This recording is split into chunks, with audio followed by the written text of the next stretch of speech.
So in this video हम बात करेंगे टाटा पावर की। टाटा पावर में कुछ इंपॉर्टेंट लेवल्स हैं, जिन लेवल्स के ऊपर आपको बाइंग की ओर नहीं जाना है। कुछ ऐसे लेवल्स मैं बताने वाला हूँ जहाँ पर आप बाय करने की सोच सकते हो। तो वीडियो को बिना स्किप किए एंड तक देखना, और चैनल को सब्सक्राइब नहीं किया तो प्लीज़ कर दो। साथ ही टेलीग्राम चैनल को ज्वाइन कर सकते हो, लिंक नीचे डिस्क्रिप्शन में मिल जाएगी, जाकर एक बार चेकआउट जरूर कर लेना। तो वीडियो करते हैं कंटिन्यू। टाटा पावर की अगर बात कर लें तो एक बेहतरीन स्टॉक है। टाटा का नाम सुनते ही एक भरोसा आ जाता है, भरोसा बनने लगता है। और हाँ, हमारा टाटा के साथ काफ़ी हद तक एक स्ट्रॉन्ग बॉन्ड है, स्ट्रॉन्ग ट्रस्ट है। तो बिल्कुल टाटा पावर में आप एज ए लॉन्ग टर्म के बेसिस पे अपना पैसा अगर डाल रहे हो तो पैसा कहीं ना कहीं एक ना एक दिन यहाँ पर डबल तो होगा ही होगा। अपने आप जो इसका पैसा जो है वो ग्रो करते जाता है। तो हमने यही चीज़ देखी भी है। टाटा पावर हो गया, टाटा मोटर्स हो गया, कई टाटा टेक का आईपीओ आया, वो भी शानदार तरीके से बढ़ा। तो लेवल्स काफ़ी हद तक इंपॉर्टेंट होते हैं मार्केट में। तो लेवल्स को हम यहाँ पर डिस्कस करने वाले हैं। तो यहाँ पे अगर हम एक चीज़ आपको बताऊँ तो पिछले कुछ टाइम से यहाँ पर 15 मिनट के चार्ट फ्रेम पर अगर देखें तो स्टॉक कहीं ना कहीं प्रॉपर यहाँ पर अगर देखें तो रिटर्न तो इसने दिए हैं, बट अभी अगर पिछले कुछ टाइम से अगर देखें तो थोड़ा साइडवेज चल रहा है। साइडवेज से शेयर यहाँ पर चल रहा है। यहाँ पर अगर देखें इस पर्टिकुलर रेंज को अगर आप ध्यान से देखोगे तो यहाँ पर आपको ये पॉइंट समझ में आ जाएगा कि स्टॉक ने यहाँ पर एक सपोर्ट लिया, सपोर्ट लेके स्टॉक ऊपर गया, फिर अगेन यहाँ पर सपोर्ट लेने अगेन ये शेयर आया, फिर ऊपर की ओर गया, फिर काफ़ी टाइम तक ये साइडवेज यहाँ पर चलता रहा। ठीक है, फिर उसके बाद यहाँ पर अगेन सपोर्ट लेने के लिए आया। तो यहाँ पे एक ही चीज़ मैं कहूँगा कि ये स्टॉक अगेन डाउनसाइड की ओर आ सकता है। एक बड़ी गिरावट अगेन यहाँ पर हमें देखने को मिल सकती है, और शेयर जो है वो कहीं ना कहीं इस पर्टिकुलर सपोर्ट लेवल को, तो यहाँ पर सपोर्ट पे इसने ले लिया पहले, तो इस सपोर्ट को ये यहाँ पर ब्रेक करने की कोशिश कर सकता है। इस लेवल को ये ब्रेक करने की कोशिश करेगा और यहाँ से एक बड़ा फॉल स्टॉक में आ सकता है।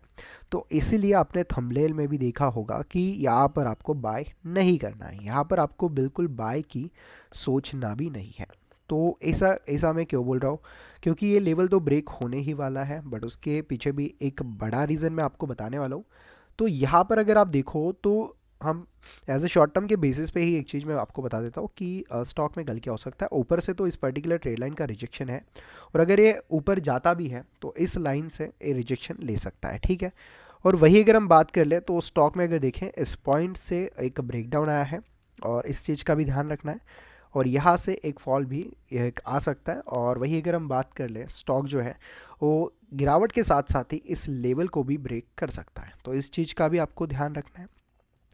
बड़े टाइम फ्रेम पर अगर हम देखें तो ए मैं क्यों बोल रहा हूँ कि स्टॉक में ए लेवल ब्रेक होने वाला है, कि यहाँ से एक बड़ी गिरावट आने वाली है। ऐसा मैं क्यों बोल रहा हूँ, इसके पीछे एक बड़ा रीज़न है। इसके पीछे एक बड़ा रीज़न है, और रीज़न यहाँ पर मैं आपके साथ क्लियर कर लेता हूँ। यहाँ पर अगर आप देखो तो शेयर में हम आ गए हैं 1 वीक के टाइम फ्रेम पर, कि 1 वीक के टाइम फ्रेम पर स्टॉक में क्या चल रहा है। तो यही पैटर्न, यही चार्ट आपने देखा भी होगा थंबनेल में। तो यहाँ पे अगर आप ध्यान से देखो तो स्टॉक में एक अच्छा ब्रेकआउट हमें मिला है। इस ब्रेकआउट के बारे में हमने पहले भी हमारे दूसरे चैनल पे हमने डिस्कस किया हुआ था। तो यहाँ पर आप क्लियरली देख सकते हो स्टॉक में पहले इस लेवल पे एक रिजेक्शन हमने फेस किया। ठीक है, यहाँ पर काफ़ी हद तक साइडवेज रहा, फिर उसके बाद अगेन यहाँ से एक रिजेक्शन आया, अगेन यहाँ से रिजेक्शन आया। तो कहीं ना कहीं स्टॉक जो है यहाँ पर एक inverted head and shoulder type pattern बनाता हुआ स्टॉक नज़र आया।